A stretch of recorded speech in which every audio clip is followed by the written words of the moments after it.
So this is a cleanse and control mission of 2,000 points between JP's Grey Knights and my Necrons. This is our deployment, and JP has the first turn.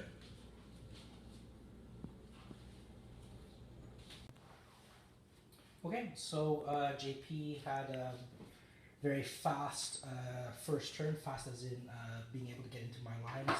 So with a lot of second disciplines, he's able to move guys here. He scored first blood when he killed Tomb Blade, and these Nemesis Dread Knights are pressing into my backfield right here, and he's securing this objective and this objective here. Okay. Okay, so I just moved away from him generally, and I'm gonna see if I can win this game by victory points. I already have 5 victory points because combined with my Warlord trait, which doubles the value of each secure objective X from 1 to 2. I also controlled 3, which allowed me to roll on 1d3, which I rolled a 5. So I rolled 3 plus 2, which is a total of 5. JP has 1 for first blood.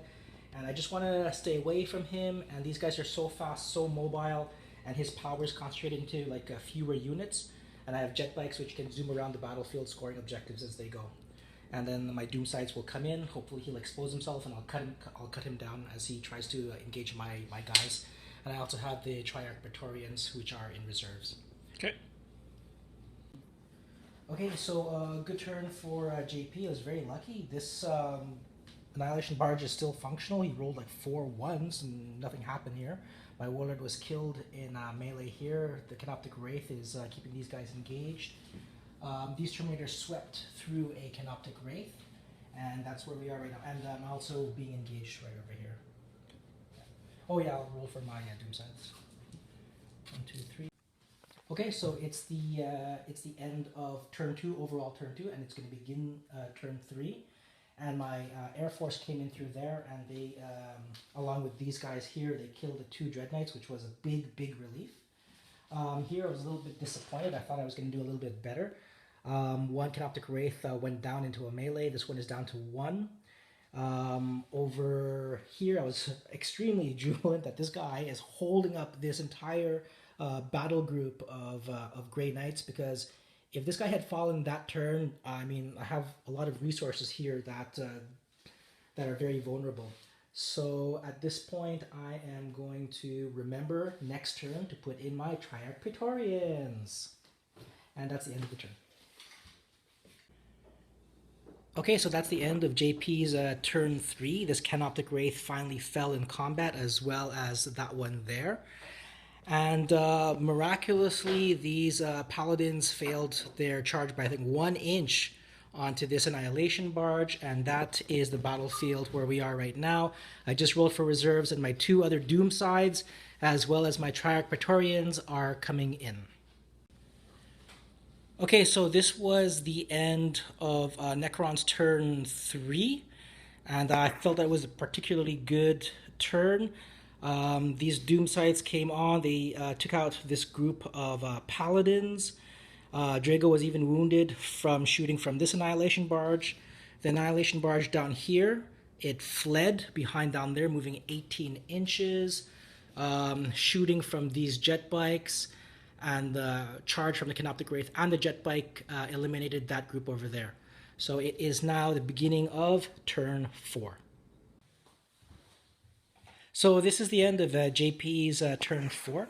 He used his Psychic Power Gate of Infinity to move those Terminators from over there all the way down over there, and then he ran close to this objective here. The Storm Raven came down and disgorged his Inquisition units over there, scoring him an objective. So that is the end of turn 4, and it's going to be my turn 4 right now. I really feel that way. All right, that was the end of my turn 4. The Doomsides just came in.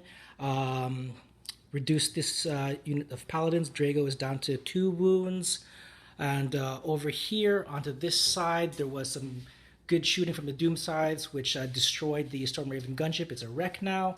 And 2 members of the Inquisitor's retinue were killed. So it is now the beginning of JP's turn 5. Several different Terminator kills. Okay, so this is the end of JP's turn 5, which is the top of 5 for the turn. and the Inquisitor and his retinue smashed the Tomb Blade jet bike, and then they've consolidated back into the base of the ruins. And that was basically it. And this is the overview of the battle right over here. And that's that. Okay.